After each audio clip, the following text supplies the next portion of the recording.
'తామ' movie ఎలా ఉందో తెలియాలంటే వీడియో ఎండ్ దాకా చూడండి. ఛానల్‌కి గాని కొత్తగా వస్తే సబ్స్క్రైబ్ చేసుకోండి. వీడియో నచ్చితే లైక్ చేయండి. వీడియో ఎలా అనిపించిందో కిందన కామెంట్ సెక్షన్‌లో మెన్షన్ చేయండి. 'తామ' ఇదైతే ఒక యూనివర్స్‌లో భయ్యా ఆల్రెడీ మీరు హిందీలో చాలా రిలీజ్ అయ్యాయి. 'స్త్రీ' ఇంకా 'బీడీ' ఇవన్నీ కనెక్షన్స్ అనమాట. మూవీ యూనివర్స్‌లో కనెక్షన్స్ ఉంటాయి చాలా. ఇంకా ఈ స్టోరీ విషయానికొస్తే ఆల్రెడీ ట్రైలర్‌లో చూపించినట్టే ఇదేం స్పాయిలర్ కాదు. హీరో అయితే వ్యాంపైర్‌గా మారుతాడు. వ్యాంపైర్‌గా మారాక ఒక చిన్న కాన్‌ఫ్లిక్ట్ ఒస్తది. ఆ కాన్‌ఫ్లిక్ట్‌ని ఎలా సాల్వ్ చేసాలనేదే మూవీ అంతా ఉంటది. ఇది మోస్ట్‌లీ స్టోరీ కన్నా ఎక్కువ దీన్ని అరౌండ్ ఇంకో యూనివర్స్‌కి కనెక్ట్ చేద్దాం. ఇంకో మూవీ కనెక్ట్ చేసేటట్టే ఎక్కువ పాయింట్స్ మెన్షన్ చేశారు. అందువల్ల సినిమా అయితే అంతేం అనిపియలేదు. ఫస్ట్ 20 మినిట్స్ అయితే సినిమా చాలా బావుంటది. చాలా బాగా డ్రైవ్ చేశారు. బాగా ఎక్స్‌ప్లెయిన్ చేస్తారు. ఎలాగెళ్తది స్టోరీ అని. ఫస్ట్ 20 మినిట్స్ తర్వాతయితే మూవీ అయితే పెద్ద ఏం ఉండదు. చాలా చూసారు గానీ యూనివర్స్ ఎందుకు మరి ఇంత ఎక్స్‌పాండ్ చేస్తున్నారో అర్థం కాలేదు.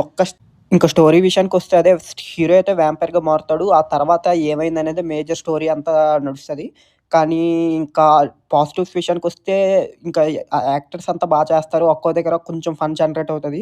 దానికి మించి అయితే ఇంకేం ఉండదు. ఇప్పుడు 'రష్మిక మందాన' అయితే స్టోరీ అయితే బానే ఉంటది. అంటే 'రష్మిక' క్యారెక్టర్ అయితే బానే ఉంటది. మంచి స్టోరీ రిలేటెడ్ ఉంటది.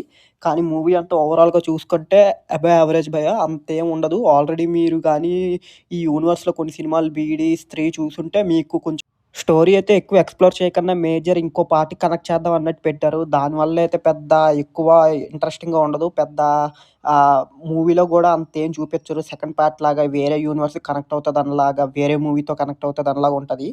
మీరు ఆల్రెడీ 'స్త్రీ', 'బీడీ' అలాంటి సినిమాలు చూసుంటే మీకు అర్థమవుతది ఈ యూనివర్స్ ఎలా ఉంటదో. మూవీ మీకు నచ్చొచ్చు. ఒకవేళ ఆ